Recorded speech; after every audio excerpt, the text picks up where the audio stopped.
നമസ്കാരം.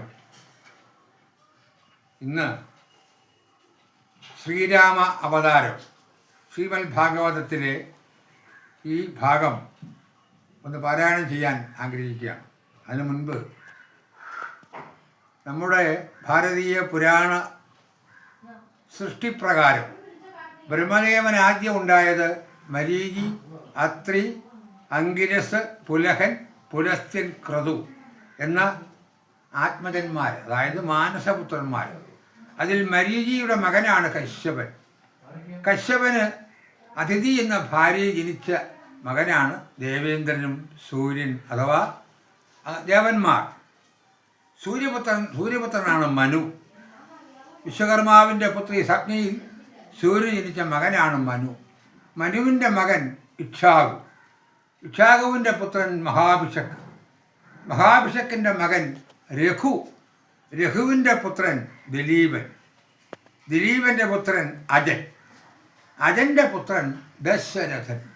അങ്ങനെയാണ് ഈ വംശപരമ്പരയിൽ ഏറ്റവും പ്രഗത്ഭരായ ചക്രവർത്തിമാരെക്കുറിച്ച് പറയുമ്പോൾ, അതുകൊണ്ടാണ് രഘുവിൻ്റെ വംശത്തിലുള്ള ആളായതുകൊണ്ട് രാഘവൻ എന്ന പേരുണ്ടായത്. അങ്ങനെയാണ് ശ്രീരാമ അവതാരത്തിൻ്റെ ആ ചെറിയ ഭാഗം, അതായത് അനേകായിരം ശ്ലോകങ്ങളുള്ള രാമായണത്തെ ശ്രീമദ് ഭാഗവതത്തിൽ എഴുത്തച്ഛന് വളരെ ചുരുങ്ങിയ വരികളിൽ ഉൾക്കൊള്ളിച്ചിരിക്കുകയാണ്.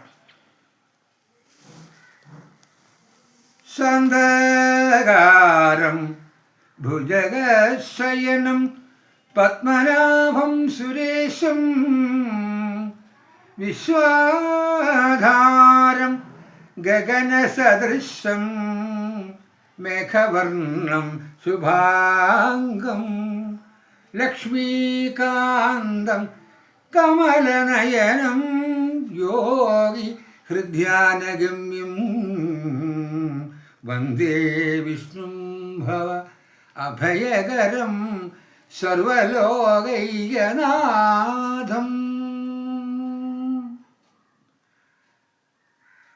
സൽസേവ്യനാമവൻ ഭാഗ്യവനാകയാൽ വത്സലനായിട്ടവനിയിൽ ജനാർദ്ദനൻ ലോകൈക നായകനായ നാരായണൻ ലോകരക്ഷാർത്ഥം അവനുടെ പുത്രനായി രാമനാമം പൂണ്ട് അവതരിച്ചിടിനാൻ. രാമസഹോദരന്മാരുണ്ട് 3 പേർ, ശത്രുഘ്ന ലക്ഷ്മണന്മാരും ഭരതനും.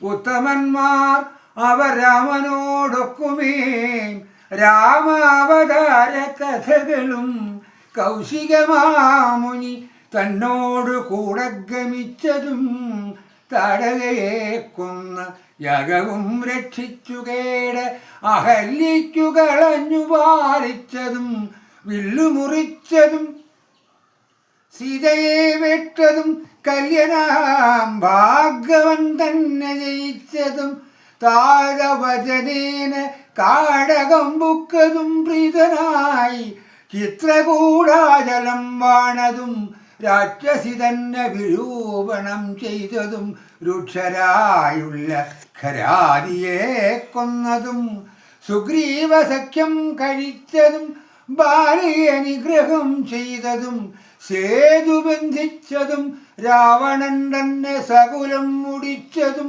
പാവകശുദ്ധയാം ദേവിയെ വീണ്ടതും രാജ്യാഭിഷേകവും ചെയ്ത് ജനങ്ങളാൽ പൂജ്യനായി രാജ്യവും പാലിച്ചു വാണതും ഭാര്യയെ കാനനം തന്നിൽ കളഞ്ഞതും കാലം കഴിച്ചാത്മലോകം ഗമിച്ചതും ഇത്തരം നാരായണൻ കഥയൊക്കെയും വിസ്തരിച്ചത്യന്തരമ്യമായി തഥാ മുന്നം മഹാമുനി വാൽമീകി തീർത്തതും 3 ലോകത്തിലും വ്യാപിച്ചിരിക്കയാൽ ഉത്തമ താമസന്മാർ അരുൾ ചെയ്തിട്ട് പ്രദീപതേ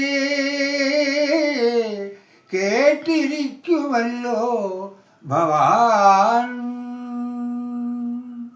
നന്ദി, നമസ്കാരം.